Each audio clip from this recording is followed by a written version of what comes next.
Good morning. ये हमारी BSc part 2 organic chemistry की क्लास है। हमारा चैप्टर चल रहा है कंपाउंड कंटेनिंग नाइट्रोजन और इसमें हम पढ़ रहे हैं एमीन्स। एमीन्स में अब तक हमने पढ़ा नॉमेनक्लेचर एंड आइसोमेरिज्म। उसके बाद हमने देखा various methods of preparation of amines. Amines के बनाने के ज़्यादातर मेथड हॉफमैन अमोनोलिसिस को छोड़कर रिडक्शन पर बेस्ड थे, जिसकी सभी टाइप के एग्जांपल्स मैंने आपको करवाई। उसके बाद फिजिकल प्रॉपर्टीज़ में हमने डिस्कस किए इनकी बॉइलिंग पॉइंट, सॉल्युबिलिटी। लेकिन सबसे इम्पॉर्टेंट पॉइंट एमीन्स में होता है basicity of amines. Basicity of amines काफ़ी डिफ़िकल्ट टॉपिक है, इसलिए जो अब तक हमने पढ़ा उसको एक बार थोड़ा सा क्विक रिवाइज कराता हूँ मैं आपको। अब तक हमने पढ़ लिया बेसिसिटी ऑफ एलिफेटिक एमीन्स। तो बेसिसिटी ऑफ एमीन्स इस बात पे डिपेंड करती है कि जो एल्काइल अमोनियम कैटायन बनेगा उसकी स्टेबिलिटी कितनी ज़्यादा है, और वो केवल एक बात पर निर्भर नहीं करती है, वो डिपेंड करती है एल्काइल ग्रुप के प्लस आई इफेक्ट पर, steric effect of alkyl group, और तीसरा डिपेंड करती है कि extent of hydrogen bonding with water molecule. Steric effect और plus I effect opposite direction में काम करते हैं, इसलिए इसकी बेसिसिटी को बहुत ध्यान से देखना पड़ता है। स्टीरिक इफेक्ट जहाँ पर बेसिसिटी को कम करता है, वहीं प्लस आई इफेक्ट बेसिसिटी को क्या करता है, इंक्रीज करता है। इसमें मैंने एग्जांपल्स बताया आपको, मिथाइल ग्रुप लेके एग्जांपल बताया, इथाइल ग्रुप लेके एग्जांपल आपको एक्सप्लेन किए, प्रोपाइल ग्रुप लेके एक्सप्लेनेशन किए। हाँ, इसमें क्वेश्चन काफ़ी इजी हो जाता है ये अगर हमारे से गैस फेज में या नॉन एक्वस सॉल्वेंट में पूछ लें, जहाँ सॉल्वेशन नहीं होता है। सॉल्वेशन अगर नहीं हो और गैस फेज में, तब तो कॉमन आंसर है, फिर एल्काइल ग्रुप चाहे कोई भी हो। तब तो बेसिसिटी किस बात पर डिपेंड करेगी, tertiary amine is more then secondary, secondary is more then primary, and primary is more then ammonia. ये सारी बातें हमने डिस्कस की, और उसके बाद फिर हमने डिस्कस किया बेसिसिटी ऑफ एरोमेटिक एमीन्स। तो एरोमेटिक एमीन्स में क्या होता है, नाइट्रोजन का जो इलेक्ट्रॉन पेयर है रिंग में डीलोकलाइज हो जाता है, वो सब मैंने करके बताया आपको। और उससे पता चलता है कि एनलीन एरोमेटिक एमीन्स जो हैं वो एलिफेटिक से काफ़ी कम बेसिक होते हैं। ये सिंपल पॉइंट हो गया। लेकिन उसके बाद वाला क्वेश्चन और भी डिफ़िकल्ट होता है, उसे हम कहते हैं basicity of substituted anilines. Basicity of substituted aniline के लिए मैंने 3-4 पॉइंट आपको लिख के बताए थे और समझाया था। कुछ एग्जांपल्स हम 4-5 एग्जांपल्स हम कर भी चुके हैं। वापस सुने उस बात को बहुत ध्यान से कि जब सब्स्टिट्यूटेड ग्रुप की हमें बेसिसिटी देखनी होती है तो ग्रुप कैसा है इस पर डिपेंड करेगा। तो ग्रुप कितने प्रकार के हो सकते हैं, देखो, एक तो हो सकते हैं इलेक्ट्रॉन रिलीजिंग ग्रुप और एक हो सकते हैं इलेक्ट्रॉन अट्रैक्टिंग ग्रुप। तो पहला पॉइंट तो आपको क्या ध्यान रखना है कि अगर इलेक्ट्रॉन रिलीजिंग ग्रुप लगे हैं तो बेसिसिटी क्या होगी, बढ़ेगी, और अगर इलेक्ट्रॉन अट्रैक्टिंग ग्रुप लगे हैं तो बेसिसिटी क्या होगी, कम होगी। इलेक्ट्रॉन अट्रैक्टिंग ग्रुप क्या करेंगे, बेसिसिटी को क्या करेंगे, कम करेंगे। अब दूसरा जो इंपॉर्टेंट पॉइंट था वो ये था कि इन दोनों प्रकार के ग्रुप, चाहे इलेक्ट्रॉन रिलीजिंग हो या इलेक्ट्रॉन अट्रैक्टिंग हो, उनका जो सबसे ज़्यादा प्रभाव है वो कहाँ पड़ता है, पैरा पोजिशन पर पड़ता है। क्योंकि मेटा पोजिशन पे केवल इंडक्टिव इफेक्ट काम करता है। मेटा पोजिशन पे क्या काम करता है, केवल प्रेरण प्रभाव, इंडक्टिव इफेक्ट काम करता है। और सबसे इंपॉर्टेंट चीज़ थी जिसे हम ऑर्थो इफेक्ट कहते हैं। ऑर्थो सब्स्टिट्यूटेड एनलीन्स जो होते हैं वो एनलीन से दूसरे जो सब्स्टिट्यूट लगे हुए हैं उनसे वीकर बेस होते हैं, क्योंकि इलेक्ट्रॉनिक और स्टेरिक रीजन्स के कारण। इसमें 1-2 एक्सेप्शन आ सकते हैं, ज़्यादा नहीं आती हैं। तो इसे हम क्या बोलते हैं, ऑर्थो इफेक्ट। तो इसे मैंने अलग अलग टाइप के एग्जांपल्स बताए। जब भी इस प्रकार के एग्जांपल्स को आपको देखना हो, 5 प्रकार के एग्जांपल्स हम डिस्कस कर चुके हैं इसमें अब तक। तो उसमें सबसे पहले क्या देखो कि जो ग्रुप लगा हुआ है उसके इलेक्ट्रॉनिक इफेक्ट्स कौन से हैं। अगर इलेक्ट्रॉनिक इफेक्ट एक ही डायरेक्शन में काम करते हैं तब तो कोई बात नहीं है, लेकिन ज़रूरी नहीं है कि एक ही डायरेक्शन में काम करें। जैसे OH ग्रुप हमने लगाया, और जो OH ग्रुप का क्या इफेक्ट होता है, +M और साथ में -I, लेकिन +M is more then -I, इसलिए हम +M इफेक्ट पे जोर देंगे। इंडक्टिव इफेक्ट केवल मेटा पोजीशन पे देखेंगे। तो इन सब एग्जांपल्स को बहुत अच्छी तरह देखते हैं तभी हम इनका क्वेश्चन जो है कर पाते हैं। मैंने जस्ट एक रिवाइज किया कि अब तक हमने क्या कर रखा है इनमें। आज कुछ और एग्जांपल्स लूँगा मैं, राइट। तो इन एग्जांपल्स को और एग्जांपल्स लेने के लिए देखो हमने कौन से एग्जांपल लिए, मैं थोड़ा एक बार देख लेता हूँ। So far we have discussed OH group लगा दिया मैंने, क्लोरो ग्रुप लगा दिया, नाइट्रो ग्रुप लगा दिया, मिथाइल ग्रुप लगा दिया, ठीक है। काफ़ी एग्जांपल्स ले चुके हैं और ये एग्जांपल्स आपके सामने कराई चुका मैं आपको मिथॉक्सी ग्रुप लगा के। मिथॉक्सी ग्रुप जब लगाया था तो आपने क्या देखा कि मिथॉक्सी ग्रुप का जो इफेक्ट है कौन सा होता है, +M और -I, लेकिन +M is more then -I। +M effect क्या होता है, -I से क्या होता है, ज़्यादा होता है, तो इसलिए +M पैरा इफेक्ट पे सबसे ज़्यादा काम करता है। तो C will be more than D क्योंकि इसके ऊपर कोई ग्रुप नहीं है, फिर आ जाएगा A और B। तो ये ऑर्डर्स जो है बहुत इंपॉर्टेंट। एक एग्जांपल और बताते हैं आपको, देखो नेक्स्ट एग्जांपल लीजिए। नेक्स्ट एग्जांपल में मैं इसके अंदर एमिनो ग्रुप लगाता हूँ। तो एमिनो ग्रुप लगाने का मतलब हो गया कि डाइफेनाइलिन एमीन की बात कर रहे हैं हम, तो से NH2 ग्रुप सबसे पहले मैंने लगाया ऑर्थो पोजीशन पे।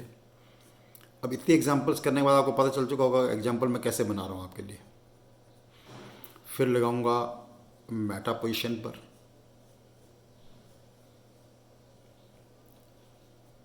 उसके बाद लगाएंगे पैरा पोजीशन पर और उसके बाद फिर एक भी ग्रुप नहीं लगाएंगे। अब आप ट्राई करो, जो मैंने अब तक रूल समझाया है उसके अकॉर्डिंग आप ट्राई करेंगे तो आपको मज़ा आएगा क्वेश्चन करने में कि कैसे हम कर सकते हैं। आप करिए, जब मैं कहता हूँ आप ट्राई करिए तो आप इसको वीडियो को पॉज कर सकते हैं, है ना, और उसके बाद आप आंसर देखें तो पता चलेगा कि आपको आ रहा है कि नहीं। अब सबसे पहले हम क्या देखेंगे कि जो ये एमिनो ग्रुप है इसके इलेक्ट्रॉनिक इफेक्ट कौन से होते हैं। तो आपको पता है एमिनो ग्रुप का इफेक्टिव इफेक्ट कौन सा होगा, +M इफेक्ट। कई बार इसको +R इफेक्ट ही बोलते हैं, plus mesomeric effect electron releasing group है। और very weak -I effect. -I effect भी क्या होता है, तो ये effect very strong, this effect is very weak, that is you can say +M is much more than -I। यानी main effect हमारा किस पे रहेगा, +M इफेक्ट पे रहेगा। तो जब +M इफेक्ट होता है तो आपको पता है पैरा पोजीशन में कौन सा है, कितनी बार ये बात आ चुकी होगा, इमीडिएट पता चल गया होगा, C। यहाँ पर देखो ये एनिलीन है, ये क्या यहाँ पर केवल क्या काम करता है, -I इफेक्ट काम करता है, केवल क्या काम करता है, -I इफेक्ट। तो इसके बाद आंसर क्या हो जाएगा इसका, दिस। और फिर एनिलीन कौन सा दे रखा हमने, D, and this is greater than ortho effect के कारण this is A, ortho, this is due to ortho effect. ये कौन सा इफेक्ट आ गया, ऑर्थो इफेक्ट। तो इस प्रकार हमने काफ़ी अलग अलग टाइप के ग्रुप लगाए। मतलब ये सारे एग्जांपल्स अगर आप कर लोगे, और ये क्वेश्चंस आसान नहीं होते इन क्वेश्चंस को, क्योंकि हम रट नहीं सकते ना। सबसे बड़ी बात है कि इन क्वेश्चंस को हम रट नहीं सकते, तो रट नहीं सकते तो फिर करने का तरीका आना चाहिए हमको कि कैसे हम इन क्वेश्चंस को कर सकते हैं। ओके, नेक्स्ट एग्जांपल लेता हूँ अब मैं। ये तो सब्स्टिट्यूटेड एनिलीन कुछ एग्जांपल बताई, अब मैं बता रहा हूँ, देखो थोड़ा different. Next, basicity of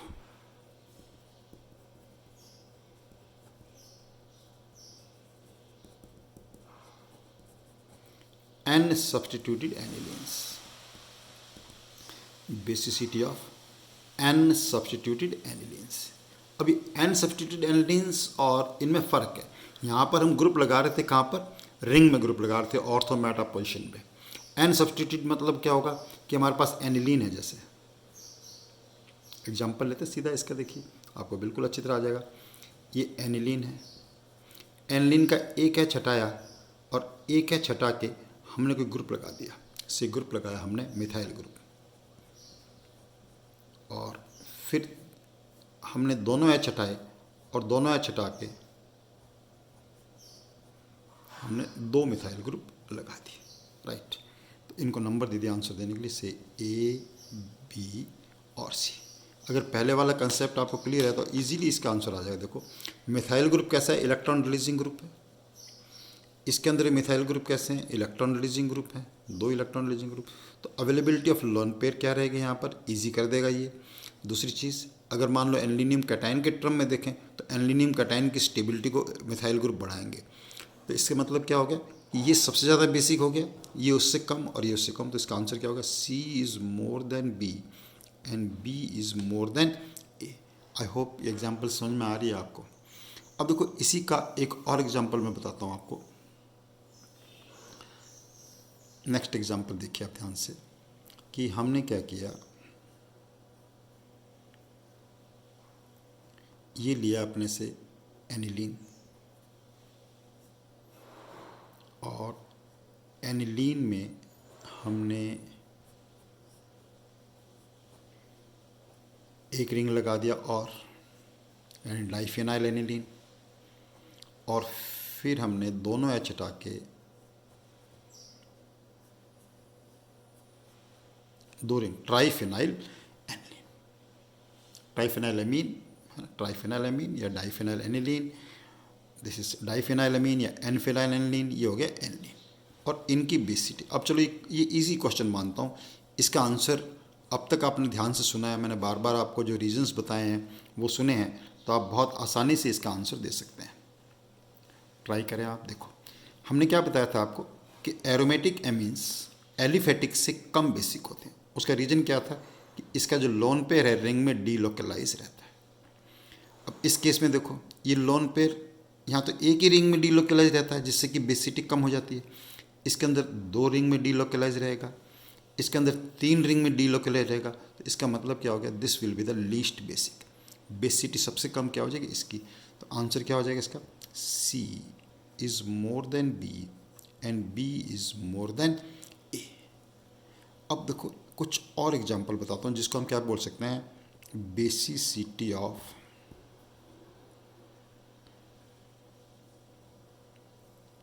एराल्काइल amine. एराल्काइल amine का मतलब क्या हो गया, एरोमेटिक रिंग तो है, एरोमेटिक रिंग तो है लेकिन एमिनो ग्रुप डायरेक्ट रिंग पे जुड़ा हुआ नहीं है ना।